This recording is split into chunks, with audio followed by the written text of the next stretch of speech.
welcome back to the Web3 Native Podcast.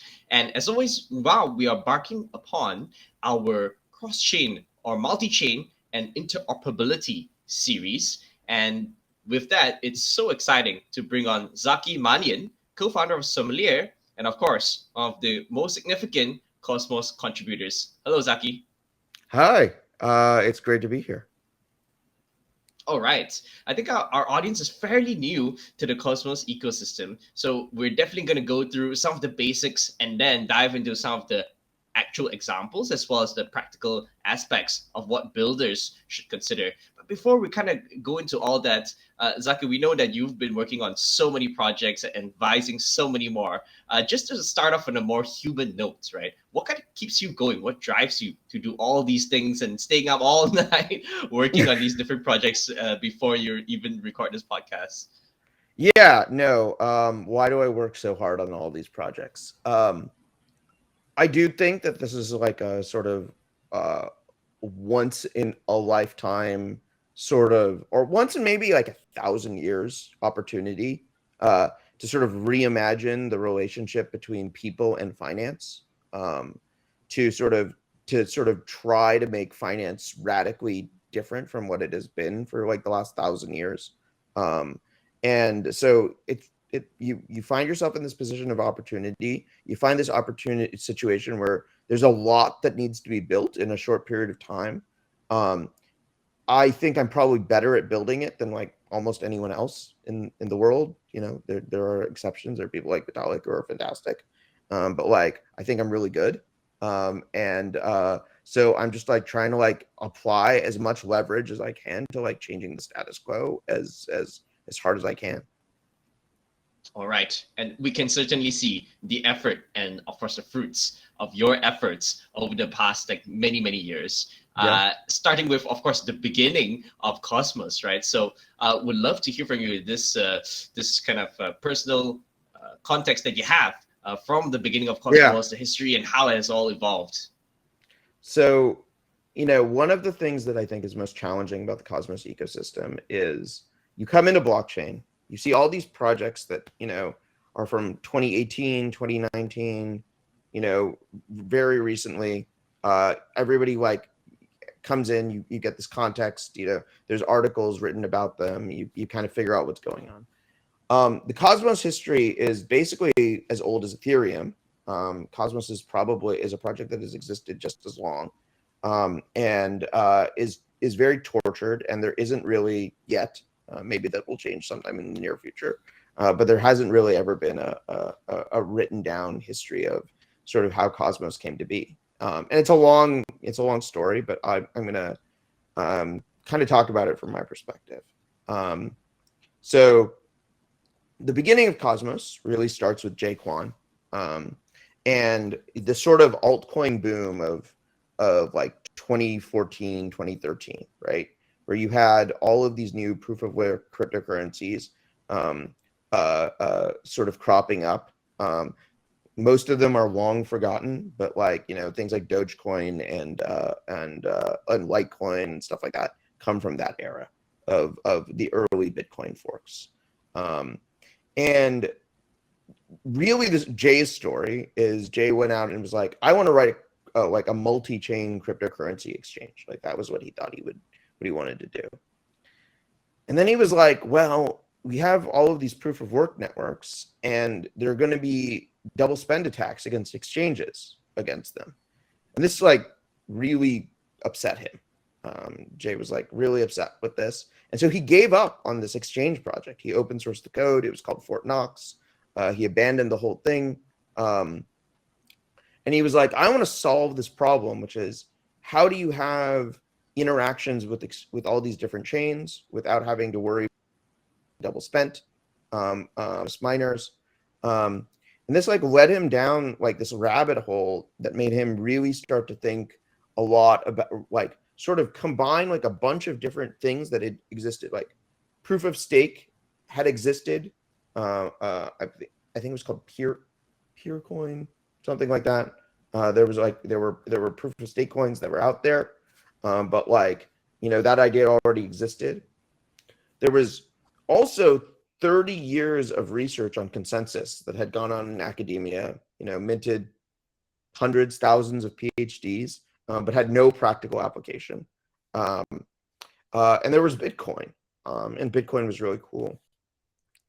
And I'd say Jay was like the first person to really sit down and say, how do I put these three pieces together and like get something cool out of it? And so that ended up being, and I was friends with him at the time, and we were talking throughout like this whole era of while he was trying to figure this out. We'd talk, we'd hang out, we'd hang out, we'd get drinks, we'd figure this out. We'd talk through all his ideas. We were introduced by a mutual friend. I had gotten into cryptocurrency around this time. We were just hanging out in San Francisco. It was a really fun time.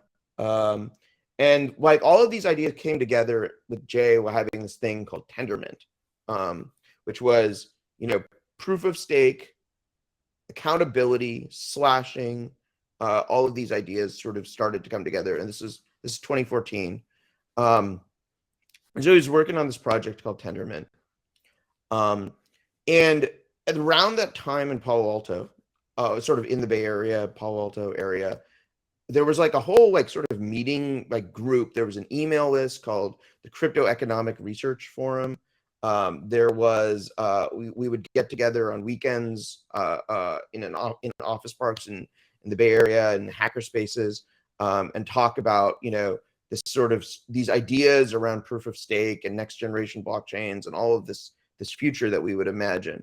And so in 2015, we organized this thing called the Crypto Economic Research Forum meeting, which was an in-person meeting with about 100 people over a weekend. A lot of people flew in. Vitalik came from Toronto. Vlad came from Toronto. Vlad brought one of his friends. His name was Ethan Buckman. And Ethan and Jay presented Tendermint. It was talking about BFT and proof of stake and how all these things can be put together. Vitalik had come up with this idea of slashing, and Jay had put it together with, and this was just like an incredibly amazing interaction of this time. And Ethan really started to get very excited about what Jay was working on with Tendermint. He had co-founded a company called Monax, which was working on sort of an enterprise implementation of the Ethereum stack all the way back then. So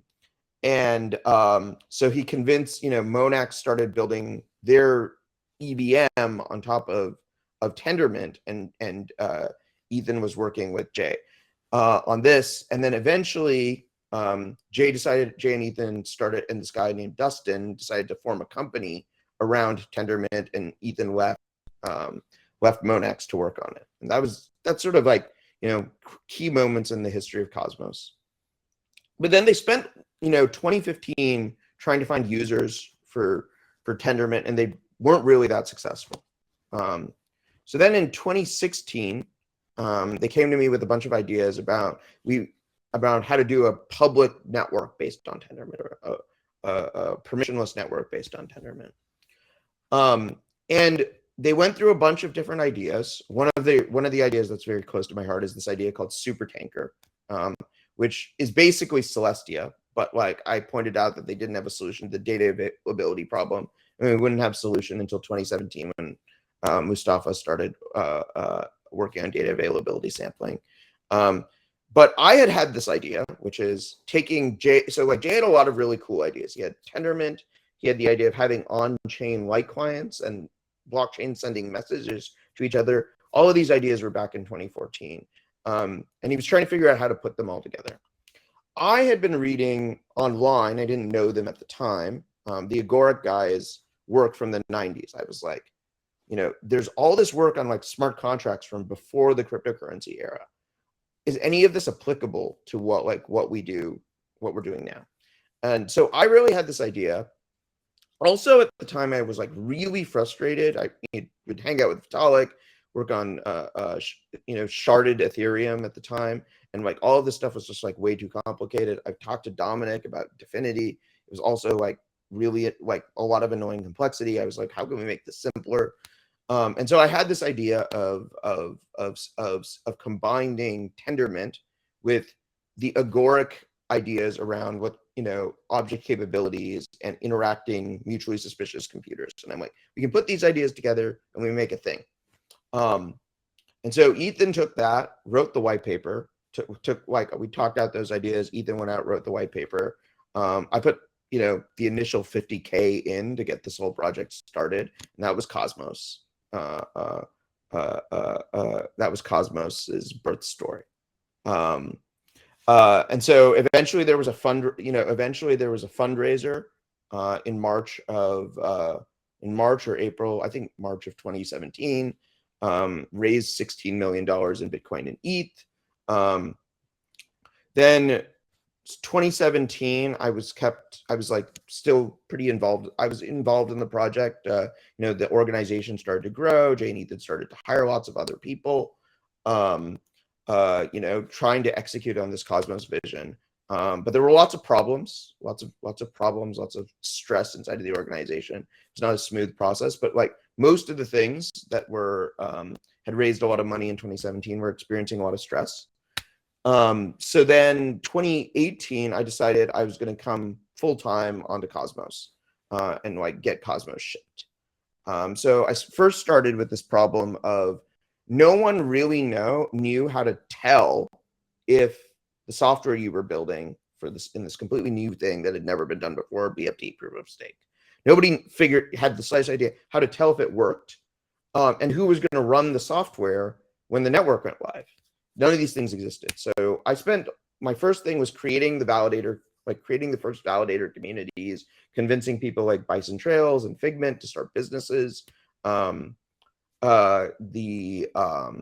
Creating that whole community. And the second thing was running this like extensive testnet process by which we slowly convinced ourselves that Tendermint, we had both formal verification that was driven by the work of Zarko, who's still involved in Cosmos to this day, and like practical empirical evidence that the system worked. And that was the two things that I spent all of 2018 doing. And so 2018 finished that. I ran launch. We launched Cosmos in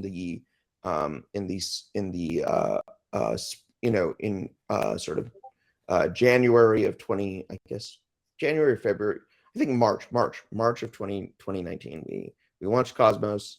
The first Cosmos chain launched, Cosmos SDK chain launched, but we hadn't done IBC yet. So then, originally we had very limited ambitions for IBC. We were just going to do token transfers. But at that time, Agoric had started, and I and Zuko had introduced me to Agoric in 2018. And I told the Agoric people, I'm like, none of your ideas will work in blockchains until we ship Cosmos, because I already thought this through. So in 2019, we had shipped Cosmos, and I called up the Agoric people. And so we got everybody together for 2 weeks in Berlin to sort of plan out how we were going to do IBC. And we decided to do like the sort of full vision that the Agoric people had sketched out. So Chris Goes, who's now one of the co-founders of Anoma, sort of took the lead as the sort of lead protocol dev, building out IBC. We had the team at Informal who formally verified the light clients. We had the Agoric people who contributed enormously to the design. And so 2019, that was roughly what, so there's all the work on IBC. I was running around the world. I was also trying to manage. There was continued to be a lot of stress and drama and ineffectiveness in Tendermint. Like I was effectively managing the company, but I wasn't actually CEO. And then by the time we got to the beginning of 2020, Jay had sort of found this whole situation intolerable, and was like, started building this like entire sort of pseudo religious persona online, ranting about like various loyalty oaths and religious stuff in the company Slack. And so everyone quit. Essentially, like all of the engineering teams, etc., quit. We stood up some new companies, one of which was Interchain GmbH. I went to work for Iqlusion, which was my validator company, which had existed since 2017. Jack started Strangelove. So like we had this whole thing, we call it Gore. the grand operational reorganization. So like this was Tendermint Cosmos, which had been one company, basically Tendermint, then became this whole satellite universe of companies. All the while, like adoption of the technology continued to grow, and people were launching new Cosmos chains all the time. IBC didn't exist yet, so I spent all of 2020 kind of spearheading this effort that we called Stargate, which was a pretty big re-architecture of the Tendermint and Cosmos code base, combined with launching IBC.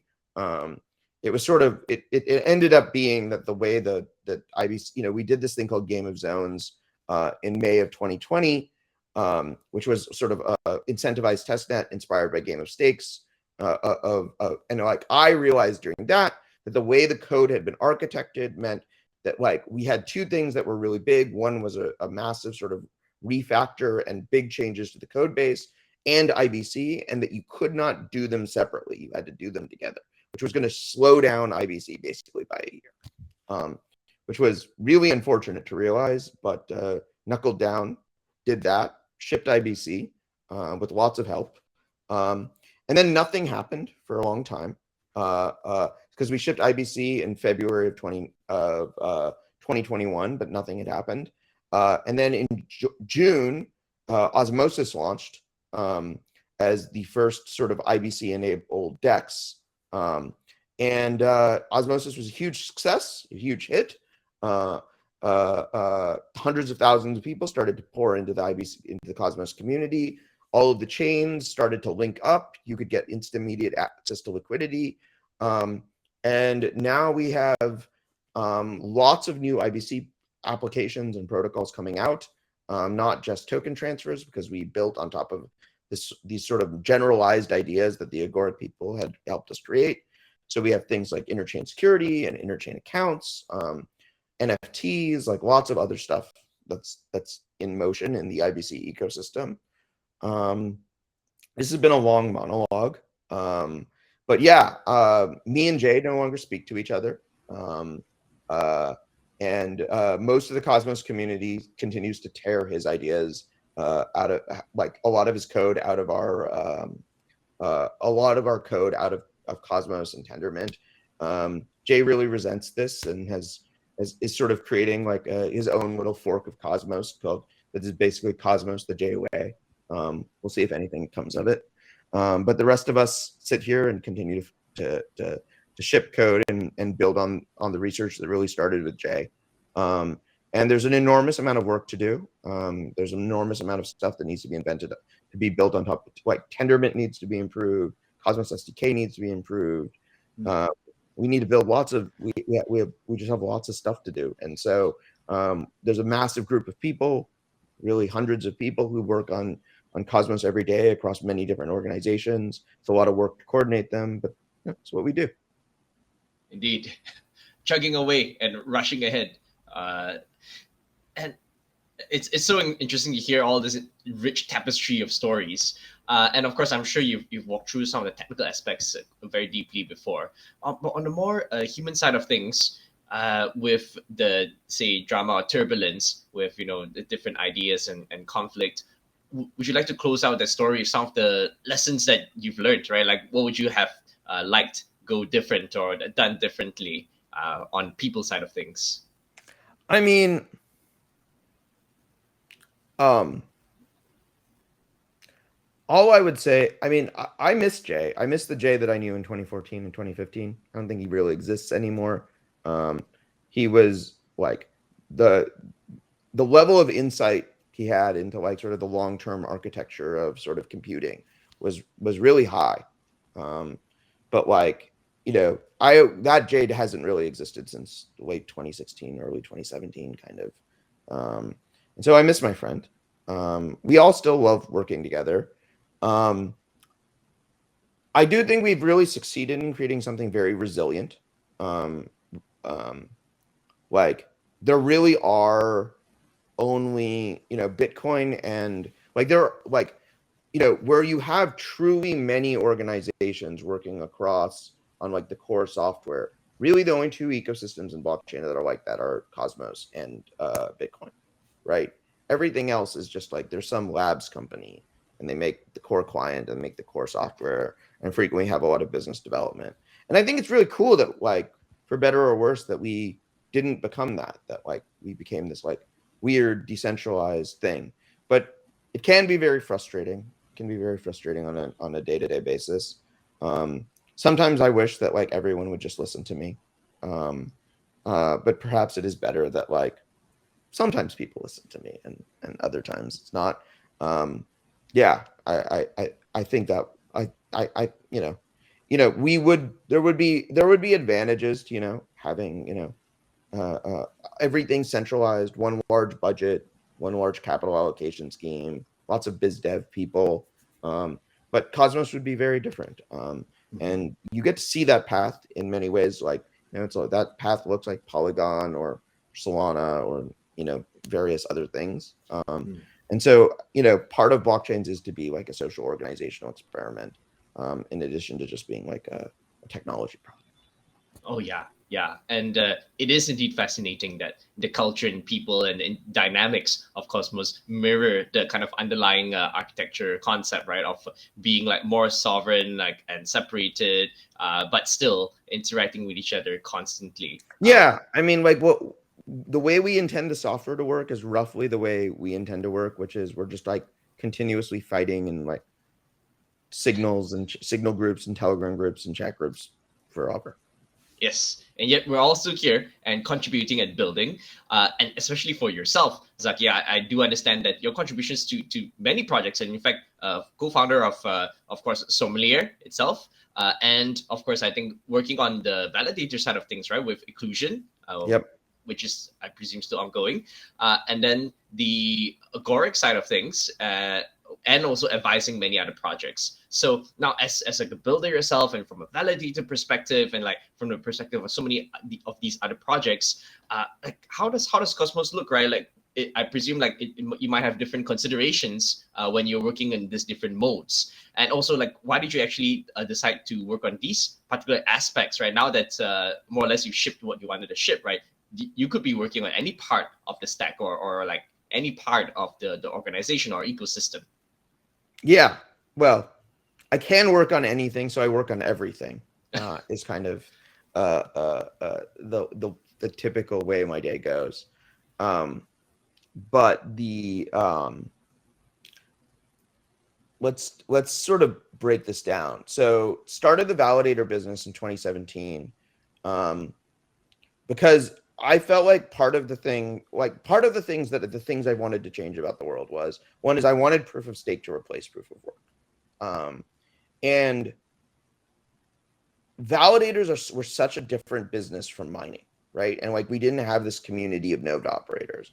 And so a big part of like trying to understand like how to convince people to create validators for them to exist, required me to like run one myself.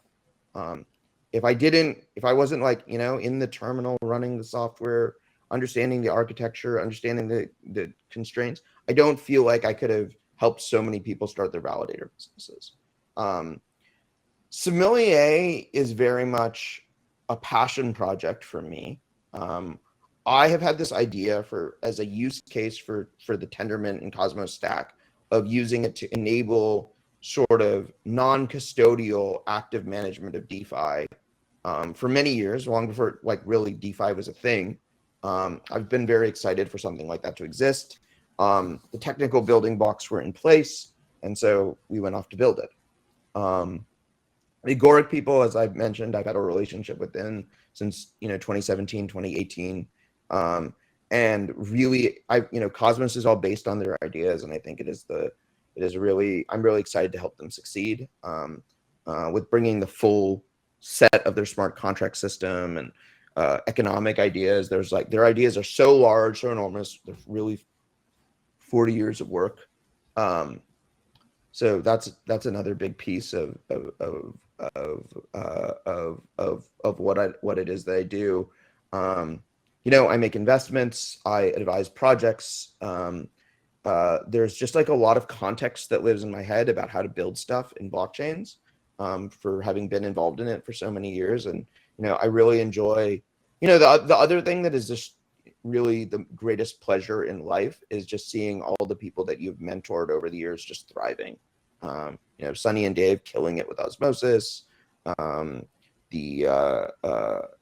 This like entire generation of people, Jack killing it with Strangelove, just like that I've spent the last 5 years with. And so I continue like them and like this whole new generation of founders and builders that I like working with.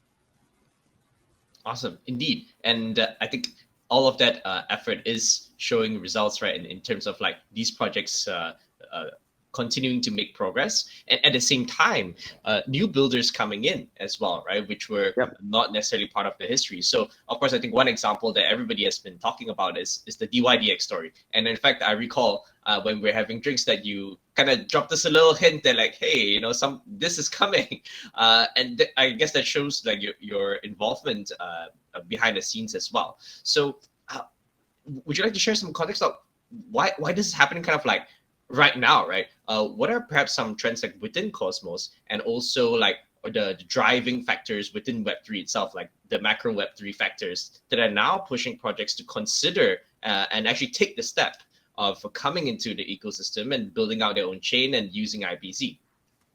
So one of the things that I think is kind of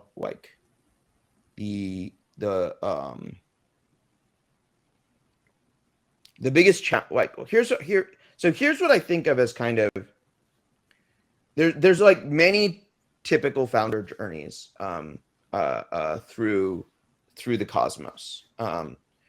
So one journey is, I'm starting from scratch. I don't know what to build on.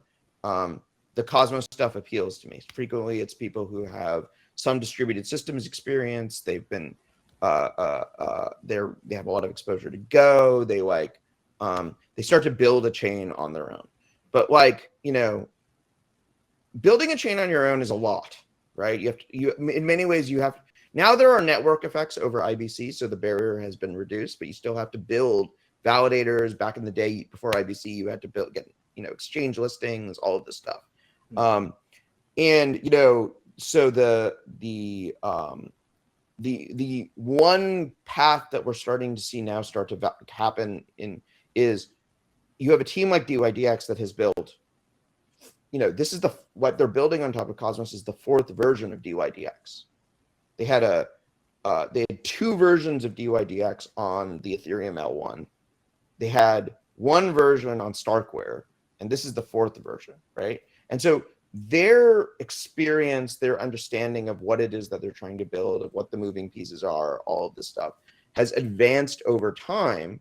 And at the same time, the Cosmos stack has matured.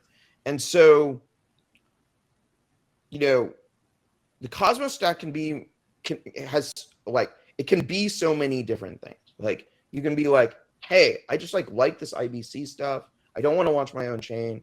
You can launch on top of Juno today, Neutron tomorrow, potentially Osmosis. So we do have we have starting, and we have things like Evmos. So we're starting to build experiences. But it's sort of interesting, right? We built the smart contract user experience stuff second, fifth.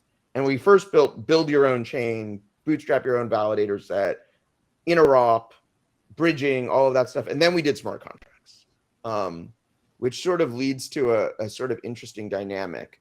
DYDX is basically, I think another big thing is, in many ways, the Ethereum endgame and the Cosmos endgame look almost identical and probably end up being almost the same system, or an identical system. The roll-ups toolkits, the state of roll-ups for building your own blockchain, sort of within the Ethereum ecosystem, have moved a lot more slowly than many people had hoped or anticipated. You still don't really have something on Ethereum that is the equivalent to the Cosmos stack that gives you decentralized block production, a very customizable toolkit for sort of customizing your VM and customizing transaction processing, all this stuff. A thing that just sort of works out of the box. That experience doesn't exist yet. And so people find what happens is developers are moving up. Maybe they start with a smart contract on a platform. As they start to realize, okay, what are the limitations of that? They start to realize we need to control the whole thing. Then they go, okay, can I build my own chain? And they say, well, is there a roll up? Is there a ZK roll up? Is there something else I could customize to solve this problem? They look around, they realize that nothing is ready, and then they look at Cosmos SDK, and typically that is the user journey of the typical developer. And of course, now there are additional considerations, right? It's not just spinning up your own chain. With the validator and security, now there's also the consideration of, hey, should I consider some form of shared security, or should I consider having some sort of provider for interchain security as well, versus like going at it on my own? Yeah. How did they make this decision? So we don't. So to be honest, this is the early days. So we have this new feature. Okay. So what is interchain security? So typically, the way a Cosmos chain is designed is it has a staking token. You stake that token, you delegate that stake to a set of validators. That selects the validators. That's where you get consensus and voting power from. We started to ask the question, a while ago. What if instead of getting the voting power from your staking token, you got your voting power over IBC, i.e., that meant that some other chain tells you what the voting power on this chain is going to be. And this created this whole system that we call interchain security. Now, interchain security is a technical product. It's a technical feature. It's a feature of IBC. It's a feature of the Cosmos stack. That means any Cosmos chain can easily adopt it just by bringing in the libraries. So you are going to see these clusters of chains that share validator sets, and that slashing information is sent from what we call consumer chains to provider chains. So you have crypto economics. We are launching this on the Cosmos Hub. On the Cosmos Hub, it's very special though. And there's a lot coming out. I've been dropping the term Atom 2.0 on Twitter, but can't really talk about the details until we get to Medellin at the end of September in Cosmoverse. That's where we're going to be rolling out the whole vision. But interchain security plays a big role in it. But interchain security on the hub is extremely special because the community is really consolidated around this idea of a minimalist hub. We don't want the hub to halt. We don't want the hub to have security vulnerabilities. So that has meant that, like, for those of us who sort of build in the Cosmos community and are trying to build features on top of Atom and extend its network effects, we struggle with, hey, well, we have a very slow feature delivery cycle, very, very slow upgrade cycle to like deliver new stuff. It's very hard to compete with the Osmoses and Evmoses and all these other chains in our ecosystem, Junos, etc.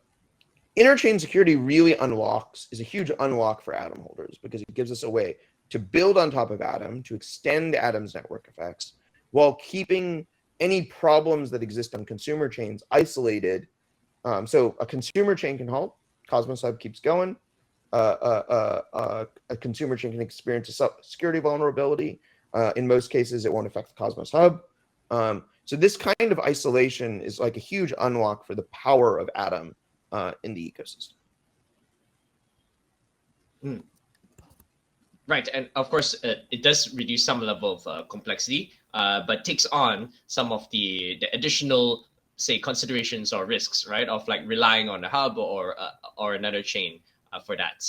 And in fact, many of the considerations are somewhat like trade-offs as well, right? So I think having the throughput and flexibility of having your own chain also comes with, even though there's IBC, right? It's perhaps, would you agree that not as say seamless as just being on the same monolithic chain and having that kind of like synchronous composability. So would love to understand from your view, Zaki, from advising so many projects, right, that about these trade-offs, how builders have thought about these trade-offs and whether they're okay, right, sufficiently mitigated, or how do you go build around it?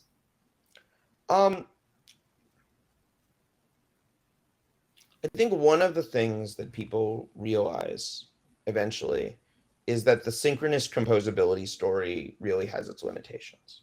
That synchronous composability um, uh, is probably not going to be the basic form of composability. So asynchronous composability is much harder, right? We have to build all these other tools, which we've started to build some of them in IBC. We have this thing coming called interchain queries, which allows you to sort of oracle data from one Cosmos chain to another. That's going to be a big part of the forthcoming launch of Quicksilver, which is a liquid staking provider using interchain security. So we've had to Cosmos is in general a longer, harder road.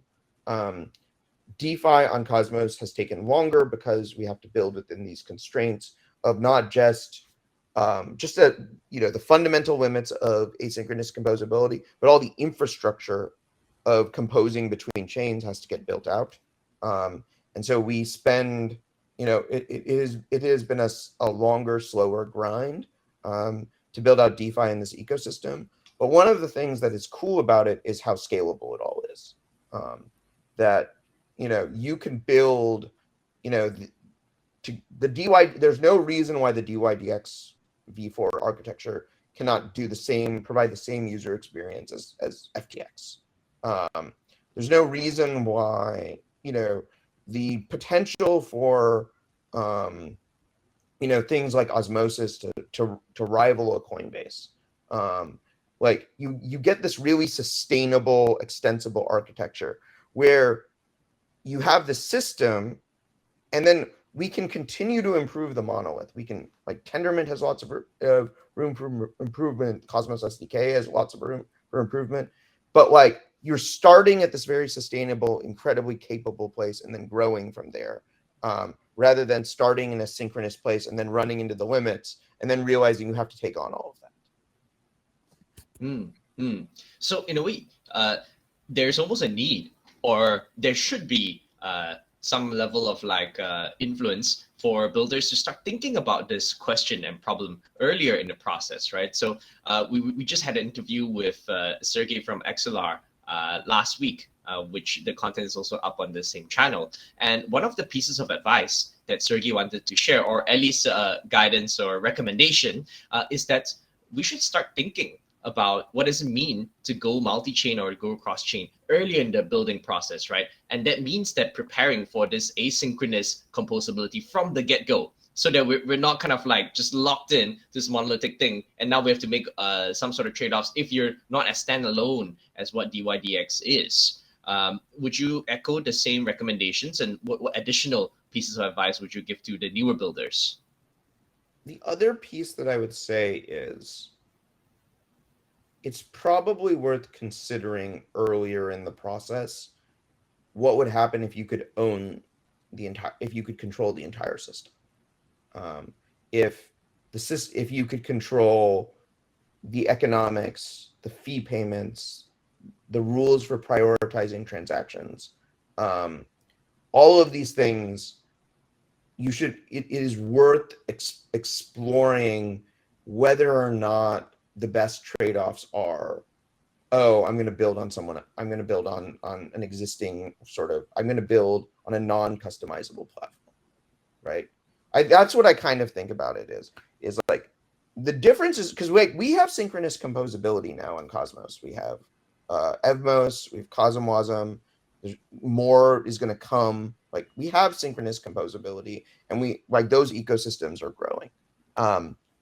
The real question is really not synchronous versus asynchronous composability. I think it really comes down to is, what is your pathway to full control over user experience? What is the pathway to delivering, and could that full control give you a product, a user experience that is 10 or 100x better than what you can do on an existing ecosystem where you don't have control? That control has been what has enabled Sommelier. That control is what enables Agoric.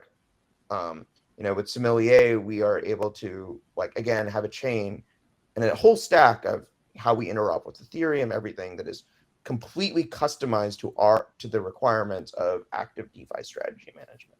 And that's why we chose to build on Cosmos. Other than just like the Stockholm syndrome of, I've been building on the stack for so many years. Would you like to go into a bit more detail there to illustrate what it looks like or feels like to actually have that control and customizability? Yeah. So for instance, if only someone who has, let's say, staked coins or is a validator can send a message on your chain, do you need to charge transaction fees for them? Probably not. Right? You can't be spammed, really. Like, only the validators can send this message. So, in Sommelier, we have lots of validators coming to agreement on what calls get made on the Ethereum chain and in the future other chains. That whole process costs nothing. If the Sommelier is experimenting with non-inflationary validator rewards and economics, where essentially validators and stakers only make money if the users of our strategies make money. To the user of Sommelier seller, they never know that they're interacting with the Cosmos chain. They never have to touch it. They never have to interact with it. You can make just like these incredibly seamless user experiences that are incredibly powerful using the Cosmos stack. And I don't really think that there's an alternative. I think there will be. I think there will be alternatives to the Cosmos stack. I don't think this is the eternal state of affairs.